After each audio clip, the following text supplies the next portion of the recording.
Hi guys. Okay, I'm gonna wait till some people get here before I start so that I'm not repeating myself. And until then, I'm just gonna drink my water and so forth. And I'm gonna explain what I'm gonna do really, hopefully in a concise manner here. A handful of people on YouTube and on Facebook have asked before what I use, and I kind of feel like I'm tricking people because I don't really have a really complicated setup. It's definitely more, I don't know where to look with my eyeballs. I'm gonna look here. No, I'm just gonna look straight. It's definitely a better setup than I had when I first started. Everything from, especially for like YouTube, the combination of audio and visual. I have a better camera, I have better mics, I have scheduled more time for recording and editing. Hi, Kenneth. But even what I have improved to, I try to keep my process pretty simple, and a lot of that is because I'm still learning, and I'm really hesitant to buy gear or programs that I'm not gonna have time to learn. So I want to learn stuff, and I have to like learn along the way. Hi, Caitlin. So I assume that, but I also don't want to assume that just because I have the best mics and the best instruments and the most and upgraded programs and so forth, that all of a sudden my content is going to get better. That was my ankle. Hi, Suri. Long time no see, Suri. Oh my gosh, Mama Holbrook. Hi. Yeah, so for those of you just joined, I am gonna share a little bit about what I use to record music, and then what I do for my YouTube process, just briefly. And again, I'm not talking it down. I'm not trying to say if you have a more simple setup than I do, that yours is crap. It's not. I just sense that when I talk to other musicians about how they're recording at home, that my process still sounds a lot more elementary, but it's a good fit for me right now, and I have goals to take some risks and learn some new programs and instruments and so forth. So let's start with Kenneth. So Kenneth just chimed in, and he'd asked a question that was just recently asked too. This is actually what reminded me just to do this video, because I keep telling people, yeah, I'm going to talk about that soon, I'm going to talk about it soon, and then I don't talk about it, and I feel really bad for not talking about it. So, sorry, I'm keep looking over here because I'm looking at my stuff. The first question being, do you use any pedals? And if so, what are they? And I think it's more so around like, how do I get the sound that I achieve with my electric guitar? I don't use any pedals, and not because I don't want them, but I'm still learning. I'm still trying to figure out what sound I want. I mean, I hear what I want in my head, but the vocabulary to be able to ask for that. So I'm still doing research, and some of that's like online, some of that is watching other musicians do their stuff and then asking them outright, even if it makes me look silly, just to be like, what is that? Tell me where I can get that too, or like, why did you choose to use that? So I don't use any pedals. I have a Fender Junior Blues amp. I really like the sound that I get out of it. It's really good for the types of gigs that I do, like smaller venues, so it's sufficient for that. And when I was doing some like tinkering and recording with my Uncle Danny in Portland, we ended up using my amp, and he is a lot more experienced than I am in live and studio recordings, and that amp, he felt like it was sufficient for my sound, and not just sufficient, he liked the sound too. It just had a kind of vintage or grittier sound, especially as it paired with my Strat, or he had his I don't even know what model it was, but his Gibson. Oh, so beautiful. Anyways, I don't use any pedals, but I just especially with the types of songs that I've been writing, when I use the electric, most of the time it's to create, I try not to use too much reverb, like as a default, but some reverbs that the sound just kind of sits and carries it, especially since I'm not a guitarist. I wouldn't call myself a guitarist, at least not yet. Growth mindset. But while I'm still growing into that mode, I'm not there, I like to use my instrument, my guitar, specifically the electric guitar, as a way to move the song and hold the song, but hopefully right now it's my voice and my lyrics that are the punch behind it. So yeah, a good balance of, yeah, I don't know what I'm gonna say there. I just have my amp and then my electric. So I was gonna explain my instruments. Wait, I'm gonna stop real quick to look at comments so I don't become a complete dodo face. Hi, you guys. I have a story to tell you. Made my day. And cool, Caitlin. Tell me. You can tell me here, or you can snap it to me. You have an Olympic strut, correct? I know that's how you're telling me. Yeah. So it's. I would have to say it's just my amp that helps me achieve that sound. I call it Sunny Blue. I name everything, and I don't know what that says about me. I have some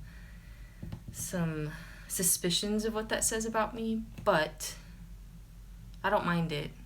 I've got bigger things going on in my world, so I'm not going to worry about my tendency to name inanimate objects. So anyways, my Blues Junior I call Sunny Blue. Sunny Blue. Yeah, see, Sunny Blue.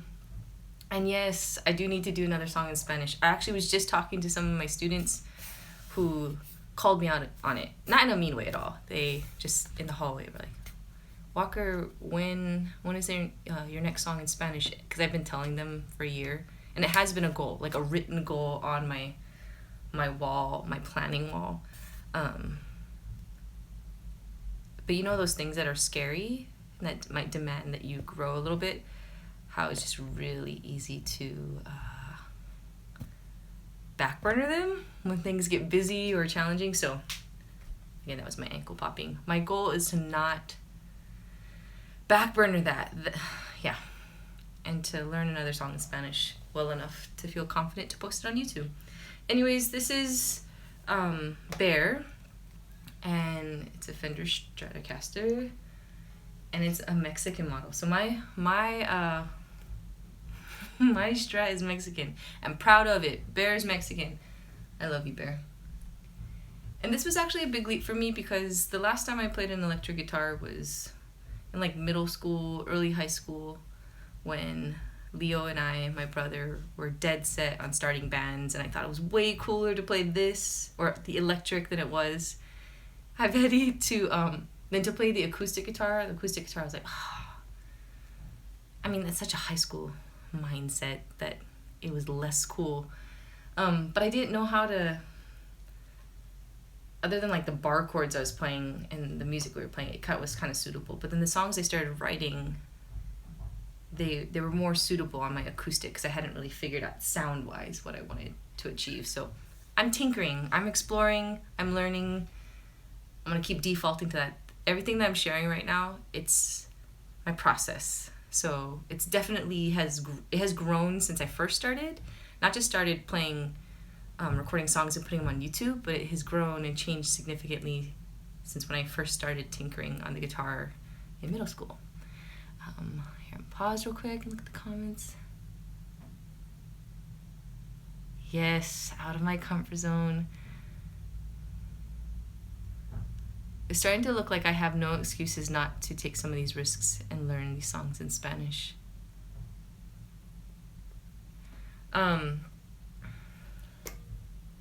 Want to know another thing? Actually, I'll get to that. There are a number of things that you'll notice as I share this that are goals that have actually been written down and planned, but they're scary, and not scary like boo, but this might be really difficult and I might not succeed and I want to do it, but I'm nervous that I might not ever figure it out. So one of those things is Spanish, singing Spanish and then posting it on YouTube. It's one thing to learn with people in person who know you. It's another thing to put it on the interweb.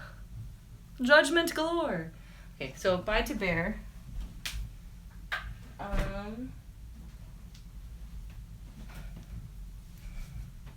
Okay. So this was a gift from Tyson, and similar to the electric, I've been using this resonator. Again, it's just to achieve a certain sound. So I don't know how to use, where's my slide? I have a slide that I haven't mastered, so I don't use it yet, at least not on YouTube, like sharing on YouTube. But it's a Gretsch resonator.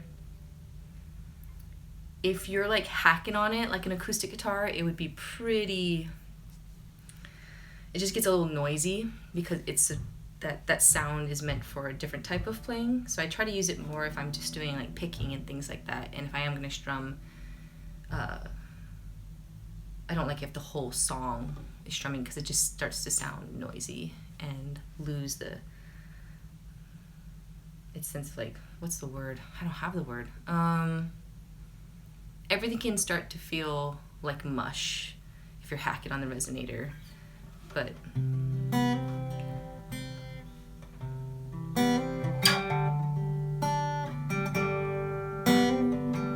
it's also not tuned. But if you're just picking and doing some slight strumming, even if I'm not using the resonator as other resonators are playing, I can still get that sound that I'm looking for. So a lot of this is, I hear it in my mind, and I just spend a lot of trial and error, a lot of time experimenting until I get it. And then once in a while, I'll learn a little bit more and realize, oh, I don't have to go through step A, B, C, D, E, F, G to get to that result. I could actually just bypass all that.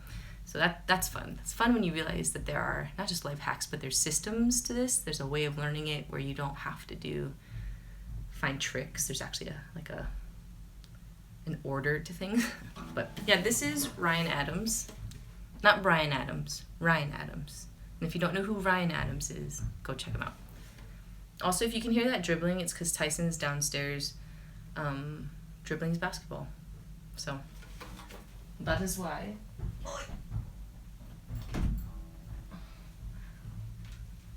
Okay. And then this, actually, before I talk about this one, I should look at some of the comments. Okay,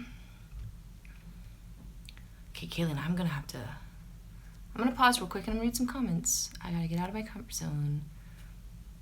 The teachers handed out candy and they were insane. Oh, I know. Candy is a really powerful incentive for students, but especially the younger ages, you might end up losing them completely. Whoa, I told you my music puts people to sleep. That might not be a good thing. It's kind of like it's like cold syrup. Which, I think cold syrup is the grossest thing ever, just side note. Makes me gag. Hi Alexis, hi Diego.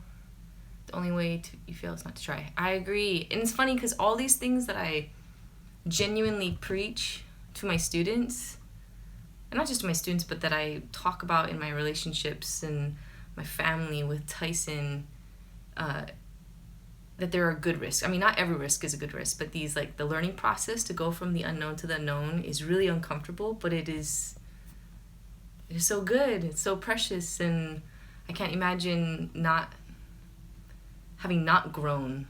You know, I mean, that's such a silly statement. Well, it's not silly. It sounds strange.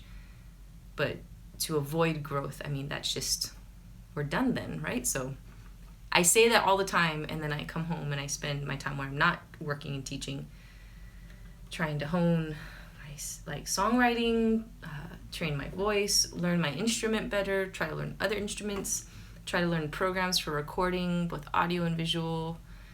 And sometimes I just feel really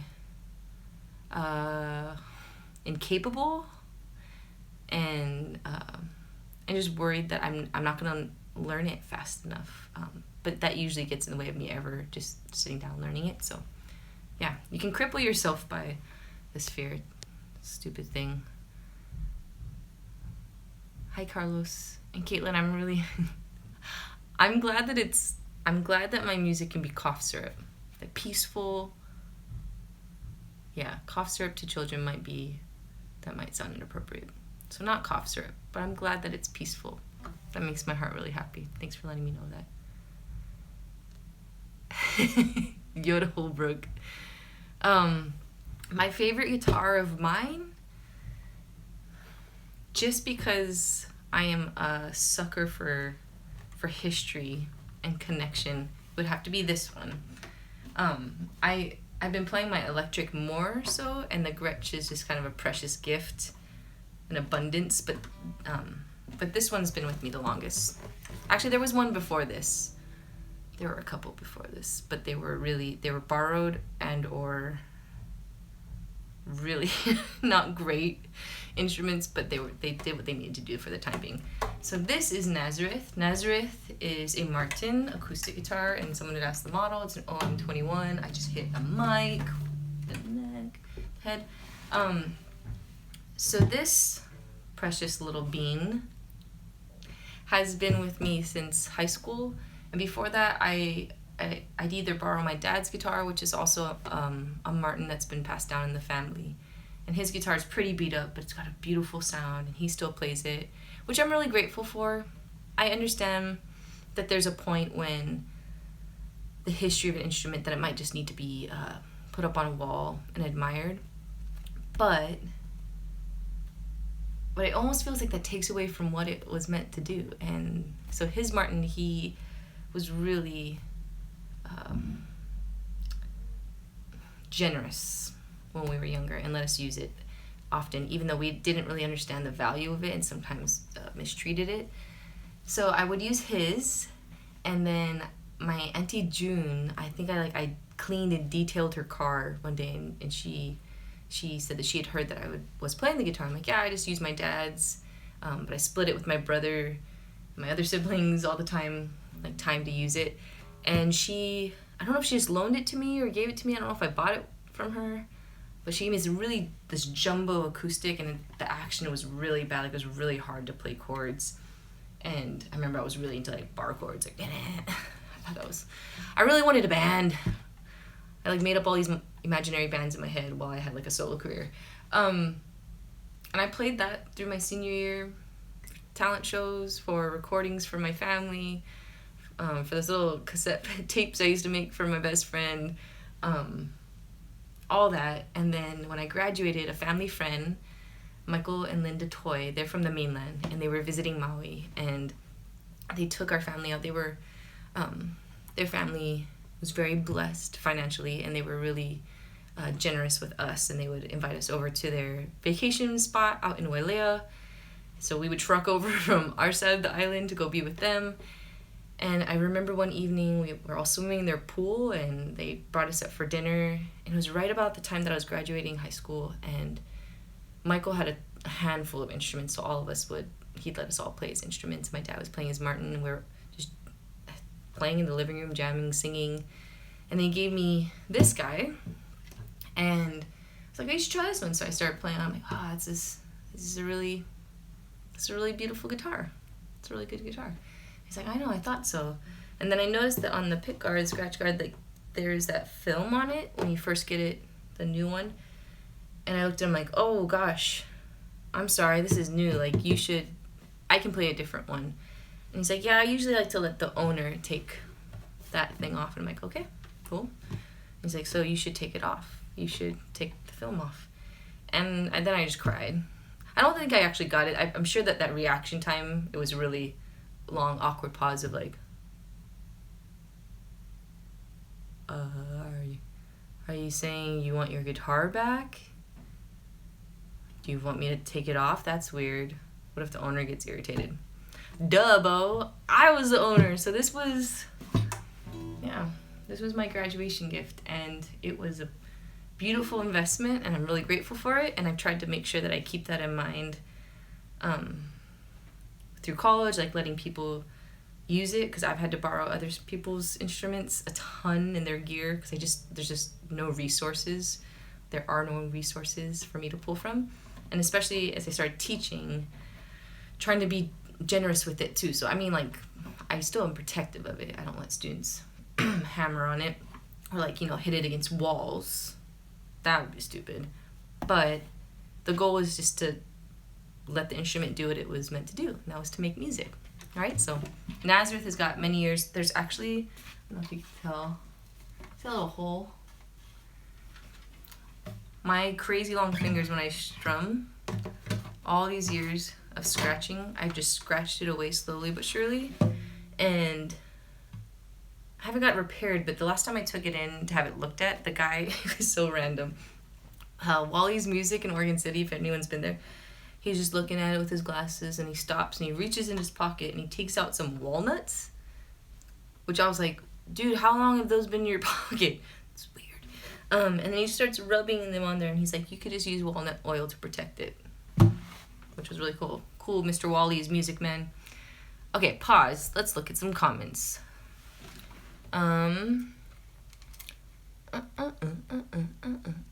Scroll up so I don't. What's your favorite guitar? So again, Nazareth. I'd have to choose Nazareth. And then I'm gonna talk about my mic and camera stuff in just a bit. No, you're a precious being, Caitlin. You calm the littles down. It's extraordinary. I feel like I should put that on my business card. I calm the littles down.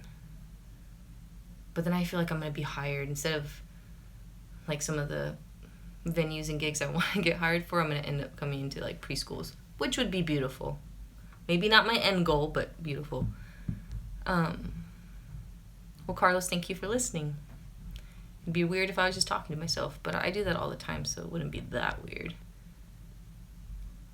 Okay. Hey! Sorry, I'm just like responding to these comments. You might not be in here anymore. Came to my pastor's house today, and his wife asked who was playing on my phone. She said Isabel, she really liked it. Thank you, Kenneth. Do you notice that when I did that shout out, I had nailed it the try before. I was spinning the why can't I talk right now? Spinning the globe. And then when I pointed to it, I nearly landed in Pennsylvania. And then I did it for a second try, and I landed in Saudi Arabia. And I was like, wow, that's way off. A friend of mine is going to be playing trombone on my original song, Baked Up. It was cool. I still haven't learned the trombone. I know you're going to ask that. And I still haven't learned the harmonica. Both great. They're not my next step or next instrument, but if I can start learning faster, by all means, I would love to learn that. Hey, Mr. Walker, can I borrow your guitar? Bangs guitar on the floor. Galen, that's actually happened, and I feel so bad because I'll bring it to class and someone will say, like, can I play? I'm like, sure. Just be careful, but play something. And then they'll pick it up and smack the neck on the wall, or they'll turn to answer someone and, like, knock it against the desk. And it's that cringe moment where you don't want to shame them because it happens. It's gonna get banged up. I mean, hello, I do it all the time. Be like, how do I show them that that's not good, like my body language, but also not shame them from ever asking to use the instrument again. So usually it's like this, like, ooh, don't worry, just don't do it again, keep going. Yeah, I don't know, I don't feel like that sounds shameful at all. Guitar with the pick. Yeah, I used to play a lot with the pick, and I don't know why I transitioned out of it. I still play once in a while. It depends on like the space and the song and amplification. So if I'm playing outside at something and the song is more like rhythm guitar, I'll probably pick up a pick. But because a lot of my original songs that I've been playing, it's like a mix of things, it's odd to have a pick. And if I do have a pick, I'll have to place it somewhere so that it's a quick grab. I have to burp. Excuse me. Okay, so bye, Nazareth. Well, so I talked about the guitars, my amp. I don't use pedals. I would love to learn all those things. People are always asking, like, especially since I'm a solo gig with live gigs, like, do you want to do a loop pedal? Yes. A lot of this is about like time and then prioritizing purchases to buy those things and then to learn them. So, when I first started, I literally used a borrowed blue snowball mic from my friend Nicole, and then I would use the camera on my laptop, which, don't go look, but my old YouTube videos are pretty rough, and it's okay. They make me cringe, but they're part of my story, so I have to be okay with that. And then I saved up money from Patreon. Side note, I want to talk about Patreon right now. So Mama Holbrook, that's in here, Kenneth, I saw a couple other people. Betty chimed in.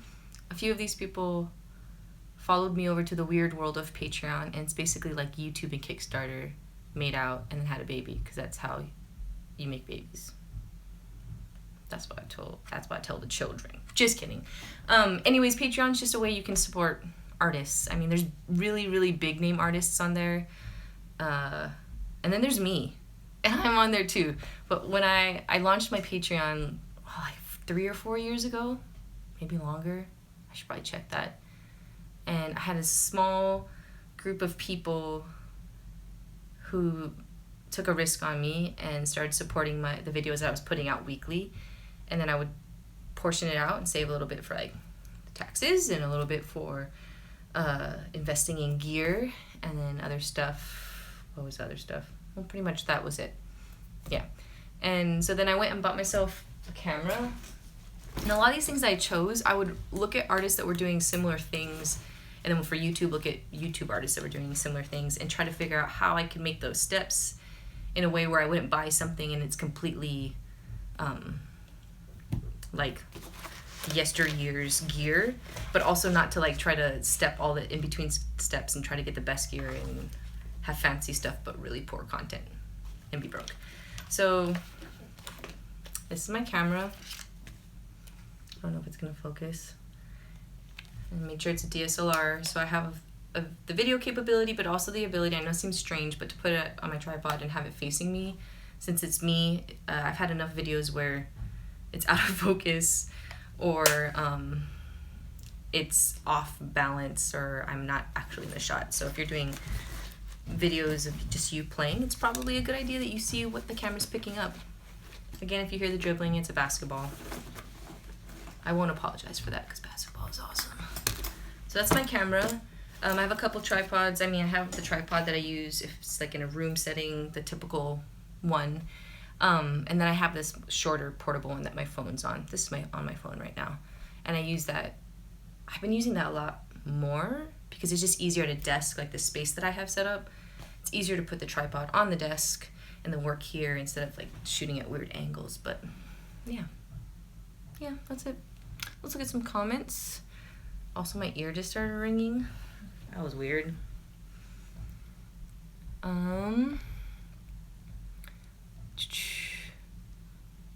Okay, speaking... Oh wait, I once knocked my Fender Squier Strat all over the stage because I went into Jimi Hendrix mode, if you don't know him.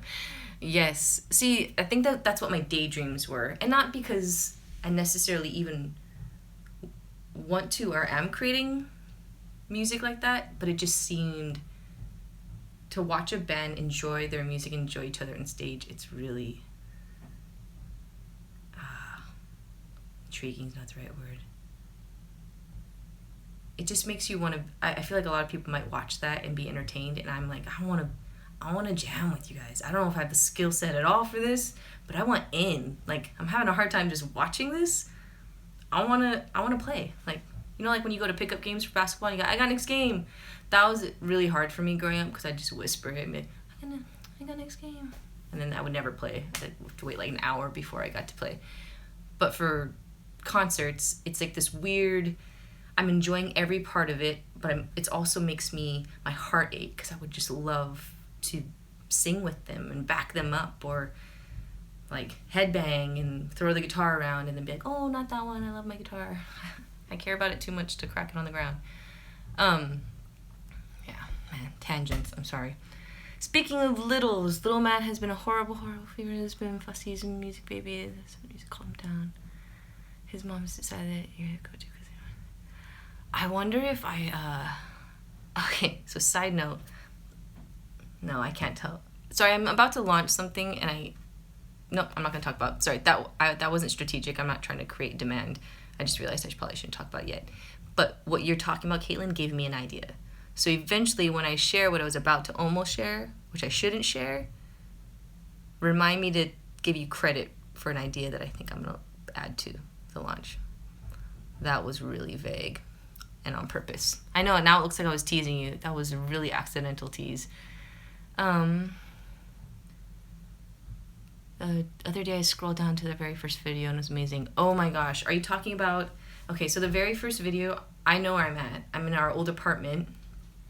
It was right after a work day because I remember the outfit, but I remember thinking, oh, my hair looks really bad, so I put on a hat. It's that one, huh? Ugh, cringy. Ugh. I don't hate it. It's part of my story, but I'm glad that it shows that I'm growing, hopefully. No, I know I'm growing. I'm going to own that. I have grown. I've grown in my songwriting, hopefully my vocal and guitar skill, but also just my ability to just share it and not make it full of disclaimers. I still do disclaimers, but not as much, not as many. I'd really like to gig or use a long way and see if I get ready to do. Sweet. No, if you're ever in Oregon, obviously let me know. I don't have like monthly things set up at any venue. And right now that's on purpose because the beginning of my school year is pretty crazy. It's hectic. It's like my job's, my specific title, it's very feast or famine. There's seasons where there's just more than I probably felt like I signed up for, and then other seasons where I'm like, oh, this is really chill. Right now is the hectic part. So because of that, I don't have regular monthly things, but I do have like patches where I've already planned. So I have a few in October, late October, at least one in November. I don't know if I'm gonna do anything in December because we go home like mid-December for Christmas break, and sometimes it just seems like too much to fit in between school and traveling. So yeah, if you make it out in the fall, let me know, and you can come on down to one of the little dinky bars that I'm gonna be playing at, singing to strangers who are drunk and saying they like it, but you don't know if they really like it because they've probably been drinking too much. Speaking of patrons, you start this job, I'm gonna do that thing for Chew. For Chew? Cool. I was gonna make a joke about Chew, but I'm just excited. T3i is actually one of the best DSLRs. I like it a lot. I like it. The only thing is it has like a time. Here's my review. It does do a time cutoff. I think it's like 12 minutes when it's just recording constant, that often it'll stop and then you'll just have to press record again, so it's not running out of space on the SD card or anything. So those of you who are looking to use something like that, keep that in mind.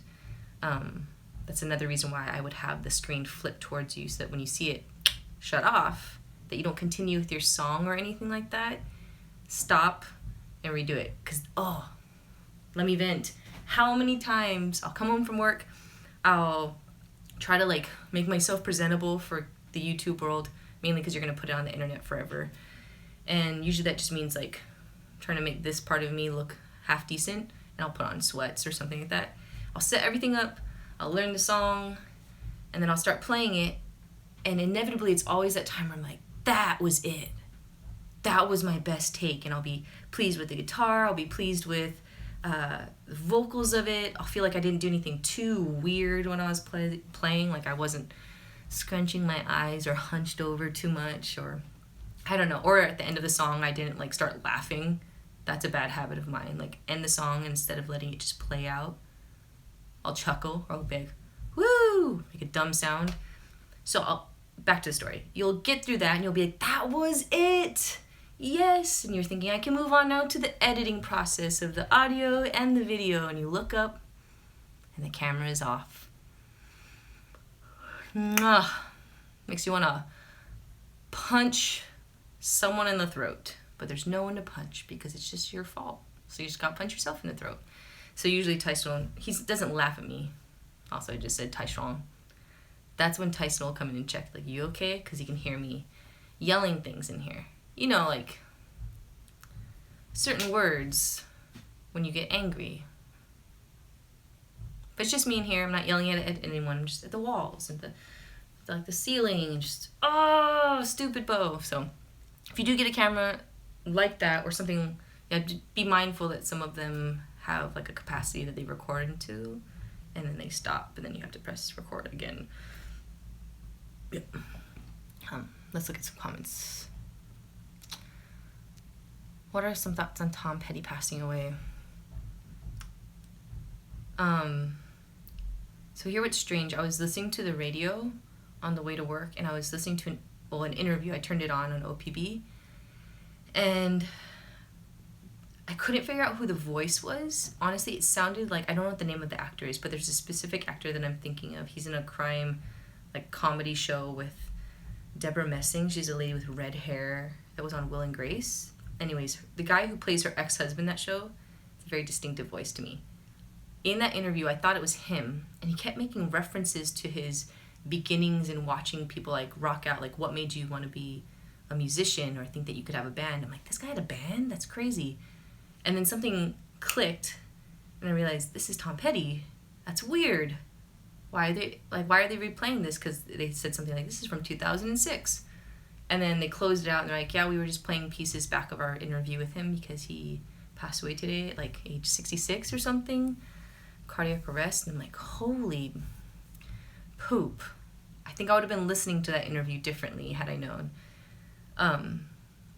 But I didn't grow up with Tom Petty, so I won't claim to be. I have a couple friends who the heartbreak is beyond just the empathy for the family. Like he was their playlist growing up, and he wasn't mine in Hawaii until I came up here for school. Then people started being like, do you know Tom Petty, Free Fallin'? I'm like, no, we didn't listen to that back home. So I think the biggest part is just realizing now, like as an adult, or as like in my older teen years and as an adult, looking back at his music, realizing the longevity of musicians, like who have started that process when they were younger, and they just took risks, kind of like what Mama Holbrook was saying, and they learned their instruments, and they asked people to take risks on them, and they stepped into venues, into gigs and opportunities, maybe even before other people believed in them or thought that they had the appropriate skill set, and they said, I want to do this, and I was meant to do this, and I'm willing to hustle to do this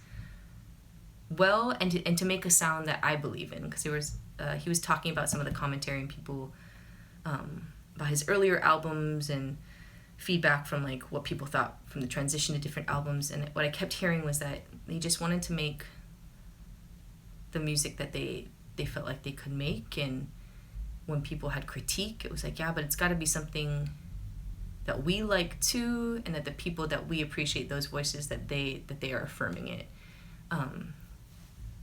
and that they felt like they took risks in their sound that were particular to them, and not just to mimic someone else, but because they're like, we like it, and we think other people like it too. Anyways, I'm still learning about him. He's more, I learned about him through others, and I'm really sad for his family, because as a human, as a father, and with his kids and his wife, I feel like more, if I was his daughter, my dad's in his early 60s, that would be, whether you were famous on that level or not, devastating. Yeah. But it looks like he's left a legacy. I don't know it that well, but yeah.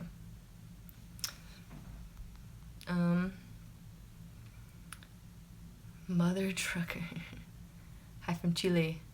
Hi Elias. Welcome. Is it Lay?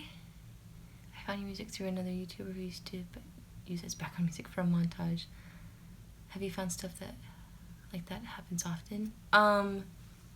Are you asking if I've stumbled upon maybe other people using my music like without my permission? If that's what you're asking, I'll answer that, and then with my permission. Actually, I'll do the first one first. There have been a handful of people, like 5, just kidding, who have asked to use it, and depending on, usually my question is just like, for what? To make sure that if you put my voice, and if you're going to give me a shout out, which is a nice incentive, especially earlier on when I first started, it still does matter to me that it's aligned with something that I would be stoked about. PG swearing is what that was. So, and usually I've said yes. I think that as I've grown in how I've been in my songwriting or my sharing of it, and as Patreon has become more of a thing, I've found more or better ways of offering music to other people, because I don't have a newer album out, and that's been a challenge, is to make sure that I have a way to share music, and I don't want to be exclusive, but I also want to make sure that those who are supporting me, that they know that there's something that I have for them first. So I'll often direct them now to Patreon, and then just ask them if they would want to join me as like a really like $1 a video for a certain amount of time, that they could use X, Y, or Z videos or the tracks from them, or I could even just get them the tracks themselves instead of them trying to rip them themselves and everything. I could get them a better version of the track that they could use and attach to their videos. So it really depends on what they're using it for, and how much or how often they're going to be using it. But I'm sure it's the internet, that there are a lot of people who use other people's stuff all the time without asking, and sometimes not even with like evil intent, but they just don't know that maybe it was like the intellectual property of someone else. One time though, weird, my student found it. Did my student find it? Or was it Tai Tai? I think it might have been my student, because they were searching for a specific video of mine, and it popped up. Oh, it was the I Will Follow You. You know the, I will follow you wherever you will go. That one. Someone had created a whole other YouTube account and was just ripping all the videos, and basically just had another account with my content on it. And it made me chuckle, honestly. At first I was like, that's just weird. And what I was grateful is it wasn't, if it had been huge in subscribers, then there would be that feeling of, dang it, you're pulling potential listeners away, and I can't even interact with them because this isn't me. And I can't control the sound or the message, because you could tweak it however you want it, but because my face is on it and my voice is on it. But yeah, I was like, it was strange, because my name is Isabeau Keonano Waia'u Walker. It's very different. And I think the name that they gave me was like Mary something. Mary, which is a beautiful name to all the Marys. But like Mary Smith. Mary, I can't remember it now. But then my students started like flipping through it, and one of them started commenting, and I made sure it wasn't anything mean, but just like, hey, is this really you? And I didn't get anything back, but I messaged. I don't know if I like flagged it. I feel like I think I might have flagged it.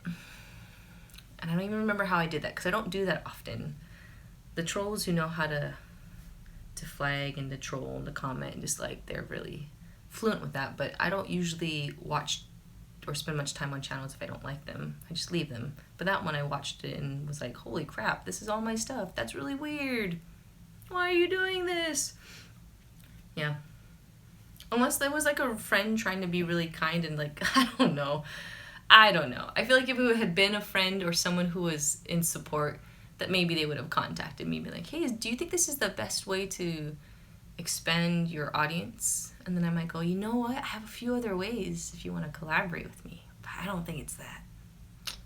No.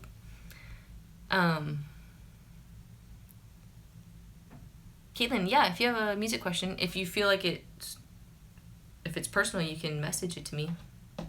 And I'll answer you right after this, unless you want to ask it here. Let's see.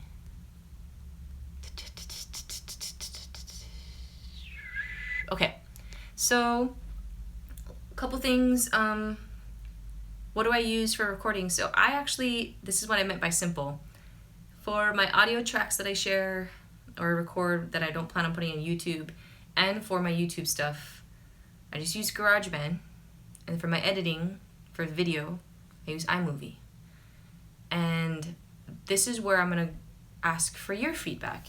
For those of you who do more solo work, so like you and your instrument, that record at home, what kind of recording programs do you use that aren't GarageBand? Because I feel comfortable with GarageBand and iMovie, and that's where I'm starting to notice whenever I get really comfortable with something, that's not bad, but I don't want to just stay here because that's what's comfortable. It makes sense right now because I work another job and I just feel kind of like spent across the board. So the idea of learning a whole other program well is intimidating, but I'd like to learn it. And I'd like to start now. So yeah, what do you guys use? Pro Tools, Logic, and then for video editing, do you use Final Cut Pro, which is just like iMovie better? And then is it Adobe Premiere? Yeah. Or if there's other things. So comment below if you're watching this later or if you're here right now and you use something and you feel like it's user friendly. I don't mind learning. Learning is good. But I'm not looking to like build a home studio right now like my Uncle Danny's, like a huge production with tens of thousands of dollars and putting together. Like that's amazing. That would be really cool one day. But that's not practical for what I'm trying to create. But yeah, I use GarageBand. I use iMovie. What do you guys use? Tell me now or tell me later whenever you watch this. And to whoever just said mahalo, ole pilikia. I think you're saying thank you because you'll, I don't know why you're saying thank you. But thanks for saying thank you. So yeah, I record it with my camera, the video, and then I run them parallel with my audio. So I edit my audio track on GarageBand. I often, not always, I often will add in like harmonies or background vocals. It really depends on the song. It really depends on how I feel, like if I'm healthy, if I have the time for it, or if I can hear it. I am on a timeline. I give myself that timeline, so if I can find those pieces in a song and execute them well, then I'll add in the background vocals or harmonies or the oohs and ahs to fill in the spaces. And if I feel like instrumentally I'm not able to pull off in a live setting what I wanted, sometimes I'll add in a little bit of other guitar, rarely, but I'll add in some other guitar, or I will mimic vocals to kind of prop up the song too. But yeah, that's that. Sorry, I just saw some comments, so I'll answer those. Are very practical, amazing. I agree. I used to get kind of embarrassed, and I shouldn't be embarrassed. There's no reason to be embarrassed. So if you're using GarageBand and iMovie, and you had all felt like I was shaming you for using that, forgive me, and anyone who shames you for that is just stupid. That was harsh. Not stupid. I just think that they're not taking a moment to sit still and realize if the product you're creating, or if not just the product, but the creation that you're making, if it is good, and by good I mean great, but like if there's a goodness to it and you are liking what you were hearing and seeing, then they achieved it. So if then someone says, oh, that was just GarageBand, you're like, just a moment ago it was good for your ears, for your hearts, and now that you know that it was on a different program, that's going to be what deters you from listening to it. That's a little bougie and snotty. So if you are using that and you're still using it, great. I will be using it for a while. I think it's more my curiosity of figuring out, are there other things I could do and achieve with different programs? And if so, for both audio and for video, if you know of those, always feel free to send me recommendations, but serious recommendations, like things that maybe you've tried out, and you can even tell me, don't try out this one, it's a waste of time. It's a poor investment. Let me know that too. I have, side note, Thriftway in the town that I work at, they sell chocolate covered gummy bears. And they are like crack. And they're stupid expensive, like crack. Not that I know. That was a dumb joke. This is my mic. Hi, Paul. I shouldn't be talking while I'm eating. So I have this one. I went from that Snowball one that I borrowed from a friend from Blue Mics. And then I saved up some money and bought myself a Yeti, and the Yeti is like a USB connection. They're really good for podcasts too. And that I could plug in directly into my computer. But I was looking for a different sound, a clearer vocal sound, and an ability to set the mic up and have like a balance between the guitar and vocals. And the Yeti wasn't horrible, but often it'd either be my vocals that were just piping through it, and the guitar it'd be invisible, or the guitar would just be so loud. Like I wasn't doing separate tracking for any of them. I was trying to take it in a live take. That's part of my shtick on YouTube. Anyways, this Bluebird mic has been a gift, and I felt like it was one of those like wise investments where how much it like improved the sound it was a great improvement for just a little bit more investment of my saved dollars. So I love this guy, and this guy doesn't go through my computer. It's not USB. It runs through an interface, and I use this one, Focusrite. Well, I'm just making a mess over here. And then I plug that into my computer. And then just make sure, whatever you're using, that your inputs are set to your mic. So let's say I plug this in. If my computer doesn't automatically change it, then I'll go through I've done this a couple times, especially early on, and I'll record it, I'll think I've got it, and I'll realize that I didn't set it to this mic, I set it to the computer's mic, so it didn't pick up the sound through this, and you just have to start all over. Anyways, that's the mic that I use most often. I had another one, like a Shure instrumental mic that I used often beginning with the guitar, where I would just have it directionally at the sound hole, and that was my hope of when I did a live set, that I could pick up a little bit more guitar so that I could maybe balance it. I always want my voice to be above the guitar, since I'm not a guitarist, but there were times when I felt like the guitar just kind of sounded like it was underwater, and yeah, the balance was off. I don't have like a sophisticated vocabulary for all of this. Everything I've learned has been through trial and error in my life so far. So music has been started with like jamming with my family in a very casual but like just it felt normal setting, and then to recording in closets and book rooms and so forth. So I don't have sophisticated vocabulary, but what I do know, I know because it works for me, and I've tinkered. And what I realize is not good, it's because I've tried it and it's been really bad. Yeah, I think that's it. I used this for a while for like a lot of my Instagram posts, or if I did like really quick one takes when I went home and it wasn't able to bring everything when I went home to Maui, I would use the Focusrite Pocket one, where you just download the app, you plug your phone in, and it's just a little bit better audio for your recordings. Recently though, the app keeps crashing on me, so I haven't been using it, and I erased it and tried to re-download it and it's still crashing. So Focusrite, what's going on? They're not gonna hear me. I'm not big enough for that. But if you work for Focusrite and you're watching this, can you help me? Can you fix this? Okay. I feel like that's most of it. Let's look at the comments and then I'll figure this out. Chocolate covered gummy bears, Apollo. They are I'm gonna answer any questions you guys have while I eat some of these, because I feel like I described most of this. Oh, I didn't. I'm gonna put this gummy bear in the side of my mouth and talk. This one I got because I saw Daniela Andrade used it on location. I still use it. I feel like news reporters use this a lot because then they just point at the person. It's actually like an SD card. So if I don't have the ability to take all this, and if I'm using my phone for recording and I don't feel like I can do the audio too, because the phone recordings, both audio and video, are getting better and better. So some of your investments, that's why to be careful, because your investments might be one-upped in a month with the way that technology is improving these days. So do your research.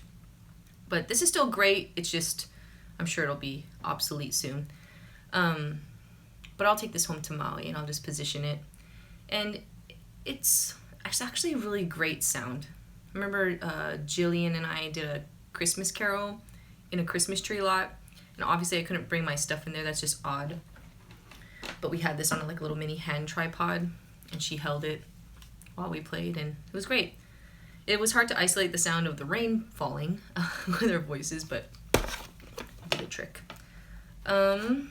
Yeah, I wouldn't know if you'd use this for studio recordings or anything like that, but if you're doing YouTube live recordings, interviews, things like that, it's really great.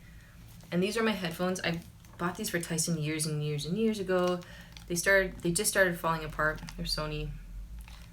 And leaving residue on my ears and head, which was kind of silly looking. And then I dropped it and cracked it, and then tried to tape it with Gorilla Tape, and it looked stupid, and they didn't work. Way to go, Bo. And then Tyson just reminded me today. I'm gonna do a little product review on this later. I haven't tried them yet, but I just bought some new Sony stereo headphones. the best part is you can really isolate, like I can really get in a good hearing of what I'm recording. The weird thing is I don't have the knowledge yet of how to ensure that when you hear it, either as an MP3 on Patreon or as a YouTube video on YouTube, how to ensure that you guys hear what I hear. Because I can't tell you how often that process where I'll listen to it and I'll be like, that's it. It's a great balance. And I'll line it up with the video, I'll edit the video, and I'll upload it, and then I listen to it on my laptop, and I'm like, it's not bad, it just wasn't what I was hearing. And yeah, so that the whole EQ process, the mastering to make sure that all the levels are like what you're hearing in studio is what you're hearing on the computer through every other device, I'm still learning. So stick with me. Twice a month we have youth Sunday, which means a youth group human gets to pick a few songs to play during service, and this week is my turn. Can I use some of your worship vids this weekend? Caitlin, yes. That's funny, we were just talking about people using it for that. Do your thing. Chicken wing. Discovered you a couple months ago, that's a shame. I was on that. You talk about it a different time, just curious. I read comments really weird, I just realized. It's like I'll say every third word and then I'll make up like a mumbled word in between. But I'll hear that word in my head. Kenneth, that's a great question. That's a fair question. And I'll answer something really short and then I'll save it for another video. So I'm probably gonna close up soon because I've been holding you guys here for a long time. My faith, I guess I'm not, how am I gonna answer this? I love Jesus, and that's a personal choice. I think that I grew up in a Christian home. My dad's a pastor in Hawaii, but it was never, there was definitely that feeling. It was built into like the DNA of our family, never forced upon us, but it was our survival. It was probably the most constant thing in the midst of upheaval, poverty, family breakdowns, was this inescapable presence that we believe was the Spirit of God. And that provision and that love and that mercy and grace that we felt so in such a real way, we believe it to be Jesus. And I'd say that as in faith, and I'm not trying to make it sound like it's woogly boogly, but it is kind of any sort of faith statement like that is going to sound pretty foolish. And I understand that because it is kind of crazy. But I do believe it. And of recent, I think the reason why I said I was a follower of Jesus or that I love Jesus is because my relationship to the greater evangelical church, that's where I have a lot of questions. So I'll save that for another video. Yeah, it's so cliche, but when people are like, it's not Jesus I have a problem with, because if anyone, even those who haven't declared Jesus as anything more than a really good man, even they can look at his life and be like, man, the dude was great. And with that, it's not him who I have a problem with, but the more recent American evangelical church that's been heartbreaking, and I feel has operated and behaved in a way that would grieve the heart of God. So I'm hopeful because I think that things are coming out now and are being questioned and asked that will force the church and its and the people, the humans that make up the church to be honest and straight up about what they actually believe, why they believe it, and if what they believe is actually the faith that they've been aligning themselves to, or if it's just their own agenda. And if it is, that stuff needs to be purged out and separated and called called out for what it is, and it's not what they've been saying it is. Anyways, that's a whole other video, and that gets me all stirred up, so I'm just gonna... yeah, when I say all these things, I'm not... Forgive me if it looks like I'm standing in a posture like above it and be like, and you've done wrong, and you've done wrong. That's not what I'm... I hope that's not what's coming across. But I'm also trying to be gracious but straight. I beat around the bush a lot, I know. And a lot of that's because I want to be sensitive because this gets aired publicly, and I like to be able to explain myself to everyone, and I can't do that on this platform. It's impossible. But it would be dishonest to say that I'm like, yeah, the church is healthy and operating. There's a lot of forgiveness, but I think there's just a lot that we need to... Yeah. There's a lot wrong right now. I do this when I'm nervous and I'm anxious. Yeah. Thanks, Kenneth. We'll talk more about that, you guys. I really hope it doesn't look like I'm beating around the bush. I just think that could be a whole other video. And I also don't believe that I am the only voice that should be speaking to this, the wisest or most discerning voice. But I do feel like I have a particular story to tell, saying that I grew up in the church. I grew up in America, but I grew up within a mixed biracial family that was even torn within the cultural divide within the church, and all the beautiful and weird and ugly and messed up parts of that. So being a PK, but having most of the community that I grew up in not being the churched, growing up poor in America too, and seeing the response of the church at its best and at its not worst, and then moving to the mainland, being a really big participant in a church plant up here, in youth ministry, and yeah, and now not being in that formal position but still being a teacher, and that is like my overflow. I feel like I don't have the best perspective, but I do have a unique one, and I would like to one day, I don't know if I'm ready for it, process that aloud. But you should talk to is Tyson. Just kidding, he's gonna hate me for saying that. He doesn't want to talk about it right now, but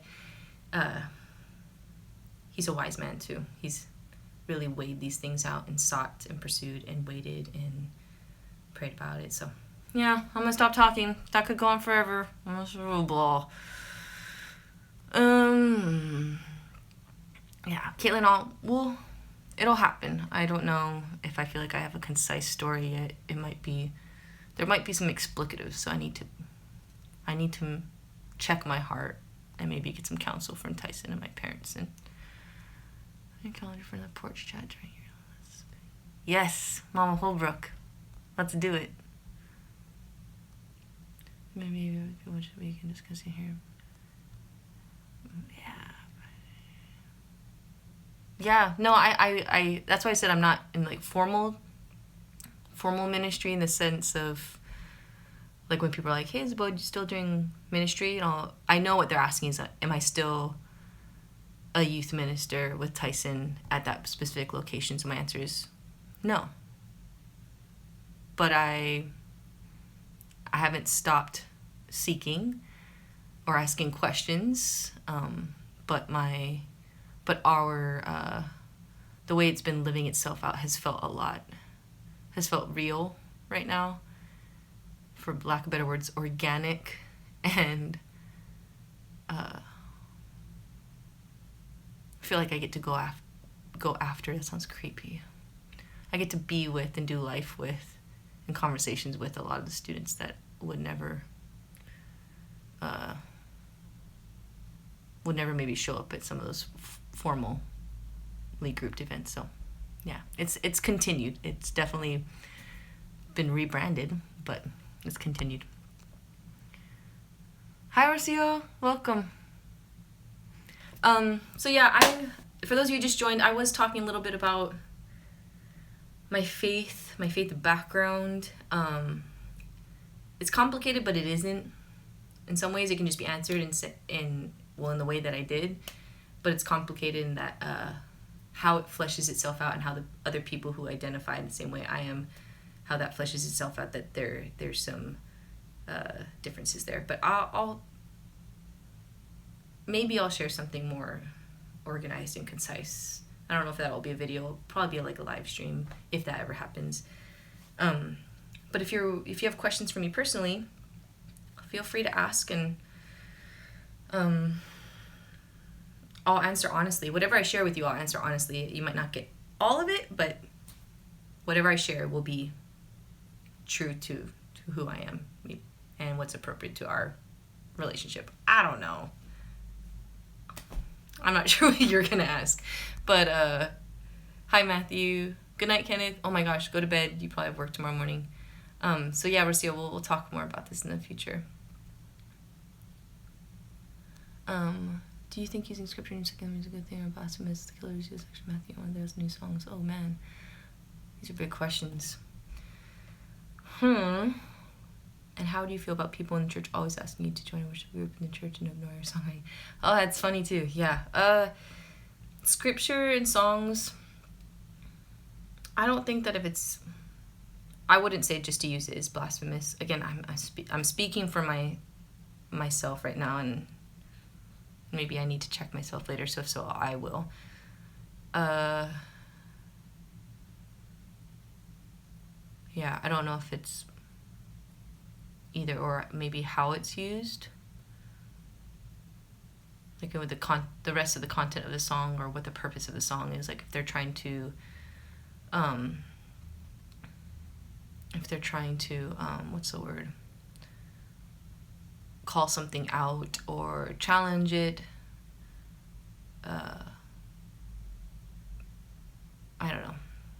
don't know if I'm the person to answer that, to be honest. I don't think I've just simply saying don't use scripture in songs because if you use scripture in songs that are secular, that it's wrong. My initial feeling isn't that's blasphemous. I think I want to hear the song and hear it in its entirety and like what is trying to be communicated. And even if it's challenging it, depending on how it's challenging it, I don't feel like a personal grievance if someone is struggling with the content of scripture and then their song is challenging it. To me, that's a person who might not believe it and might have reasons for it. Maybe it wouldn't be the song I would sing. Maybe that's not how I perceive it, but yeah, I don't know. Not sure. And then Rocio, let's see.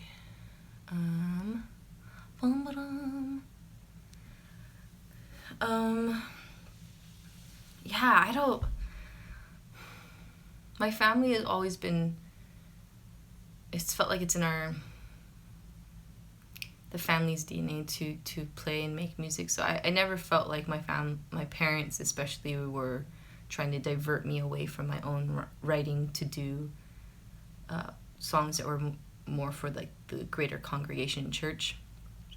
I feel like I empathize with them, that when I was younger and I was writing these songs and wanting to play them for them, that I felt really serious about it, but it probably took them some time to see, man, she's serious about this. Like she's trying and she's investing in this. So sometimes my dad, I know, would be like, I'm so sorry that I didn't see or pay respect it earlier. I didn't feel disrespected, but like I remember I wrote a song once and I wanted to play it for him and maybe some of the people in the church, and he didn't shut me down, but I think I trusted him, and he was like, I don't think it's the time. I'm like, okay. And then I played it for him later, and I remember him saying, I wish I would have let you play it for them. And I didn't feel like he had disrespected like my songwriting pursuit as much as I was just young, and he was trying to make sure that he's just trying to figure out who I was. I was trying to figure out who I was and why I was using this, if my motives were right. But definitely in my adult experience up here on the mainland, I don't know if I have a clear... Anyways, I'm not going to talk about my family. I'm really defensive of my family. But on the mainland, it definitely was a switch when, even in me, to learn that I think I always just felt selfish for the time that I wanted to spend on my own songwriting and on sharing my music, whether it be online or like live small gigs where it was always secondary. And And I mean, that's tough because I'm not saying that it's wrong for people within the church to say that it'd be really good for me to use my music as worship. Like, of course, absolutely, of course.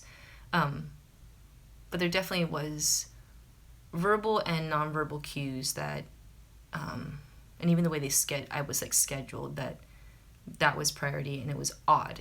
At the very least, it was odd when I was trying to do music in other settings, and it was kind of felt like it took a lot of energy to encourage people to come out and maybe take me seriously, and that this wasn't just a little side hobby, like, oh, that's cute, Bo's playing music. It's like, no, like, I mean this stuff too, and this might not be outright prayers and worship, but they're honest, and they're stories about real people, and some of them, I mean, they're all me, so whatever is me, my struggles, my victories, my flaws, my gifts, my relationships, the things I know to be true, and the things that I wrestle with because they feel so gray, like, those will end up in my songs. So even if it's not an outright song of worship that can be shared within a congregation, I think it was that feeling like, please still listen. Like, I don't mean these less. I mean them, yeah, if that makes sense. So I think it's been a struggle to, first to take myself seriously and to give myself time and space to do it in a healthy way where it wasn't swinging to the other side and being like, screw everyone, but also saying, I'm going to carve time for this, and I'm going to really fight not to feel selfish about it. So it started there with me first, and now it's learning how, even like that little Patreon plug. That's tough for me to say, hey, take me seriously.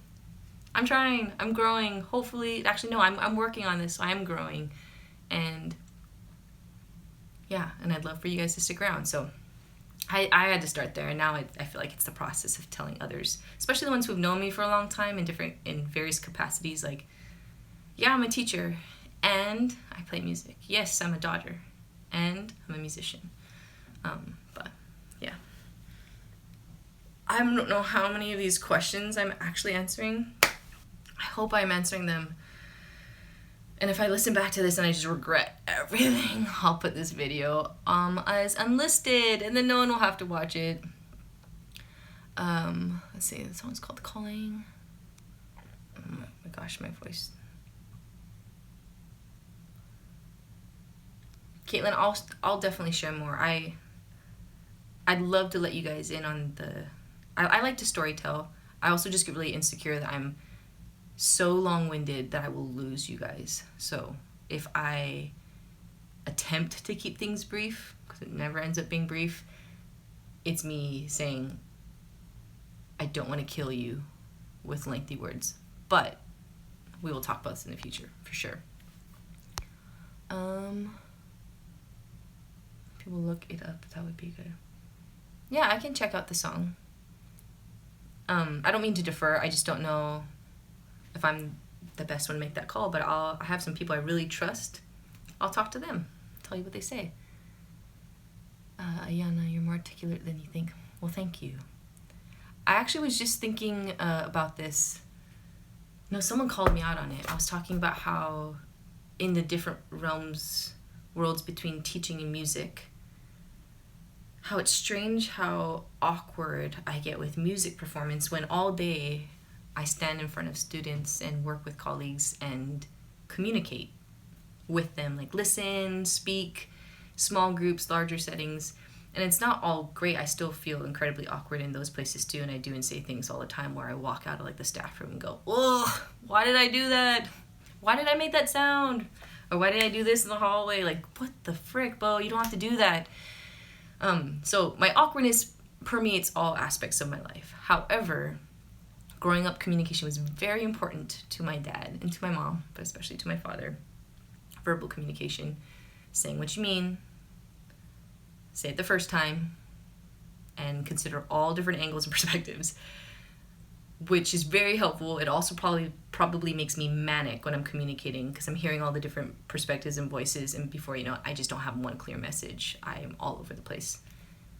But I'm glad that you think so, because I work on it a lot in school, and then when I get into this music realm, sometimes I default to like, Ambo, I don't know what I'm doing, when I should just stop and be like, I know how to talk.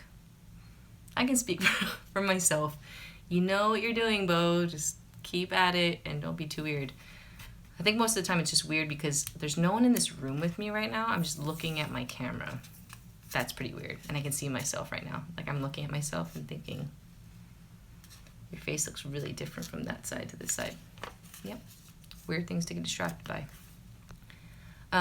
This has been going very long, so I'm going to answer a couple more, and then we'll pick this up again another time. So you missed in everything you say, so you always have at least one little beat. Question. Matthew said, what is your favorite song to sing and why? Oh, gosh. I don't know if I can answer that. I'm trying to think of a song that every time I sing it, I feel good. And I use good in the deepest of ways, like that, like, it's pleasing. Like your ears, your mind, your heart, your being, you go, yeah, that's good.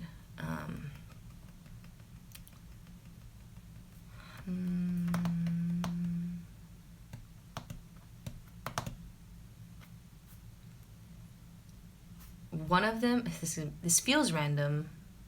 I don't know if you're talking about my original songs or if you're talking about covers or worship songs. So my answer is I really don't know, but when I described what good felt like, just right, the first song that came to mind was Yesu no Ke Kahuhipa. And that is the Hawaiian version of Lord, like a shepherd, lead us. It's a hymn. And then just in the last years, my dad has kind of been revisiting some of these hymns he grew up with, and we sang that one as a family. It's on this channel. That's a good one. That's a good one. Hi, Izzy. Izzy, we might have the same name. Is your name Isabel or Izzy or? Hi, Paul. Happy birthday, Paul. It's Paul's birthday, right? It's Paul's birthday. Song Oha Ke Akua. Ever since I heard it, I imagined you do it, and it haunts me.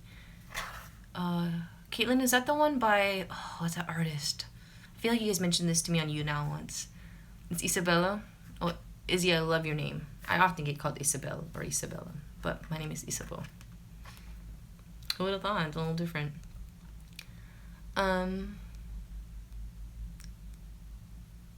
Renato, hi from Brazil. Well, hi from Oregon. Doesn't sound as cool as Brazil. Nakoberry, yes. So he's from, isn't he originally from like the Bay Area, but has connections to Hawaii? Because I feel like I saw pictures of him on Mauna Kea. I think because of his connection to the land, and his music definitely has a spiritual aspect of our responsibility to the land and to the earth. Because there's another artist from Hawaii that I follow on Instagram, and she is like a protector of the mountain, and I feel like I saw one where he was there, like an advocate with her. It was nice chatting with you too, Matthew. I hope I answered your question. I still haven't slept. I'm sorry that you're still awake. To be honest, I can't tell you how many times Tyson's like, you should go to bed, and I have my phone, and I'm still watching videos. And then the morning when the alarm goes off, I'm like, Dumbo. Because I knew better. I knew that if I just shut that off and stopped watching that next video or listening to that next song or reading that next article, that I could gain like an hour more of sleep. And I really like sleep. It's amazing how much effort I put into avoiding sleep when you realize how much I really, really like sleep. It's an enigma. I don't get it. But, yeah. Anyways. That song is what came to mind when you were describing songs that felt good. Imagine you sing that song. Okay, I gotta figure it out. I feel like you've asked me this for a while now, and I just completely failed you on that one. Can you Facebook that to me so I don't forget it? worshiper to worship with. I can struggle with the insane awkwardness 2 times. I think in my life. Is it Manihe? Amiri?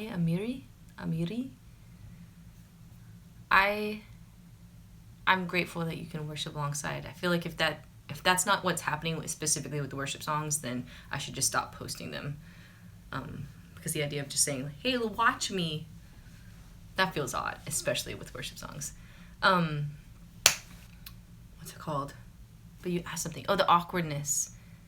I am finally, as a grown woman, learning how to, I guess, accept my awkwardness, the awkwardness that comes from insecurity, address it straight on, and sometimes it literally is calling myself out aloud, and sometimes in front of people.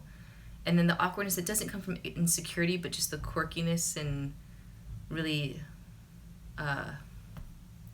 all right protections or like defense mechanisms that aren't detrimental to my health, my emotional or physical health, or anyone else's, is just celebrating them ish. That's a really generic way of saying it, but I used to get more awkward in conversations and interactions on a professional level and on a personal level because I would do something awkward, whether it be based in bad like insecurity or just my quirkiness, and then I would try to cover it up or explain it away and make it worse. Do you know what I mean? Like snowball effect, where I'm trying to imagine like in the staff room we have mailboxes, and I would go in there, especially as a new teacher when I was first starting, where I'm like, I take myself seriously. I know what I have to offer, but I'm not really sure if I'm a good teacher. And oh my gosh, they're going to ask me questions. Are they interested in who I am? Do they believe I can do this job? Like, it's too many conversations running around in my head. And then I'd grab my mail and someone would walk in, I'd be like, hi! Because I didn't want to seem cold, but then that would come out. And then I would try to be like, oh, sorry, like, I get scared sometimes. And I go, hi, when I'm scared. And you're like, what are you doing, Bo? You don't have to explain that. You could just be like, sorry, that was weird. But then so then I would explain and try to over-explain. And then I would walk out of the situations just, like, devastated. Like, no one's going to take you seriously. All this work, in a minute, you dumbed yourself down to seem approachable, and now they assume you're a ditz because you're like, and I had my hands into it, and before you know it, I'm like dancing out of the copy room, like, I'll see you later, and I go in my room and out loud will be like, you don't need to do that again, Bo. You don't need to do that again. Seriously, gosh, Paul, you don't seem awkward. Whatever, I know. Manny J, that's a beautiful name, and thank you for writing out like that. That was really gracious of you. Caitlin, I have you now here, Snapchat, Twitter. I know that because that time that I posted on Instagram and it flew it to Twitter, Tumblr, and Facebook, you tweeted something about like, whoa, alerts on every platform, and I felt embarrassed. I was like, oh shoot, I'm so embarrassed. I do, and I usually snap the most during non-seasons of stress. So this last few weeks with school, I don't feel Snapchat worthy. Because literally there'll be snaps like this. Today was a day. And no one wants to watch that. Let's see. You don't seem awkward. Whatever, Paul. I know I am. And I'm accepting it.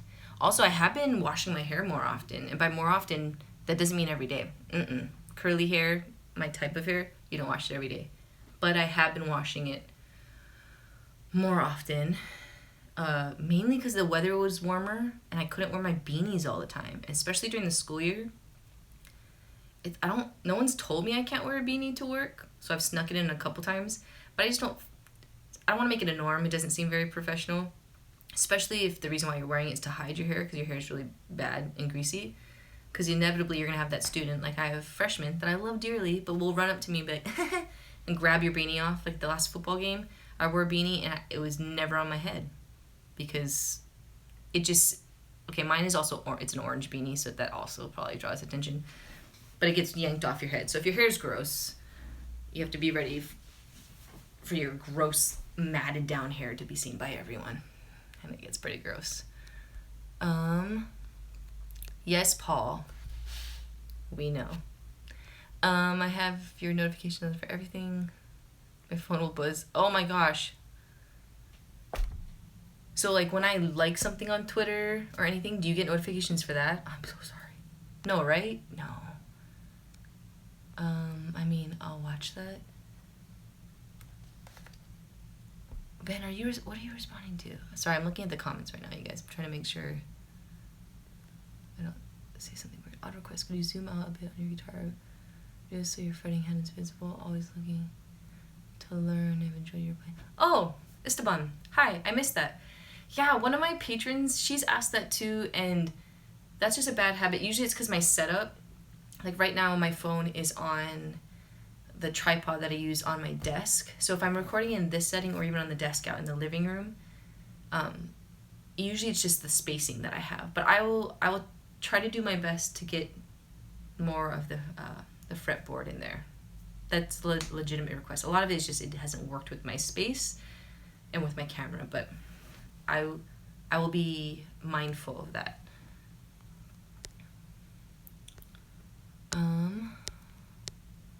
Your boring snap stories. Actually, Ben, you have watched some of my boring snap stories. You know I will spend hours with different filters because I think they're just freaking hilarious, and won't post half of them, but it will post some of them where I'm just talking. So if you've seen those, I wouldn't say those are boredom because I'm enjoying myself, so I'm not bored. But that's like Tyson's working, I'm procrastinating on something, or I had a long day the other day, so I just feel like I can veg out and I don't feel embarrassed about it at all.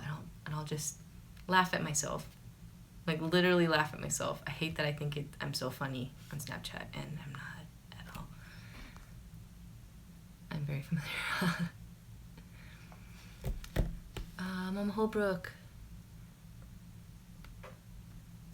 Hey, I'm sure you don't. So Mama Holbrook, her boys are in college now, and her home, I'm sure, was full of music, and will continue to be when they come back and visit you.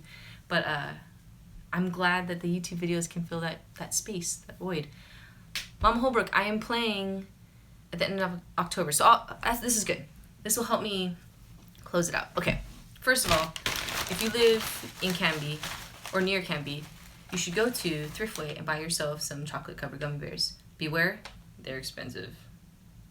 So you can only do this once a month. That's it. Secondly, that was stupid. Put it on the side of my mouth. Answer that question. Currently in Oregon. If you live in the Portland area, or you can get to Portland with ease, can anyone get to Portland with ease? I will be playing at least 2 times at the end of October, potentially 3. So for sure, on the 24th, I'll be collaborating with some friends, which we'll announce soon. And we will be playing the 7 to 9 Tuesday show, free live show at Alberta Street Pub. So it's free to you, the listeners. Just come and grab a drink or something to eat. It's all ages. I think anyone under 21 at like 8:45, 8:50, they start asking minors to leave. But that's the Alberta Street Pub in Northeast Portland. Choo choo choo choo choo. On October 26th, same week, that Thursday, I'll be playing with Ben Tissel. He's doing like a week-long residency at Al's Den in southwest Portland. I don't know if it's north or south. And I think I'll be I'll be opening for him. So I'm sure I'll be playing like the first hour. He hasn't really told me that yet, but I'm assuming the first hour because it's definitely his act. And then, so that's 24th and 26th, and the potential one might be at a spot near the White Eagle in Portland. It's like a new spot right across the street. It should be an intimate show with a singer-songwriter from Chicago, and that's October 20th, and I may be opening for her. Right now I just have to check that it doesn't conflict with my school calendar. So Lord willing, I'll keep getting better because I've had this cold. I'm finally shaking it. My throat feels better, and I'm not coughing all the time. And I'll stay healthy through homecoming, and it'll be good and worthwhile and effective, and then I can put that beast of project aside for the year, and then Alberta Street Pub, the other location I'm doing right now, and then Al's Den. So that's my plug.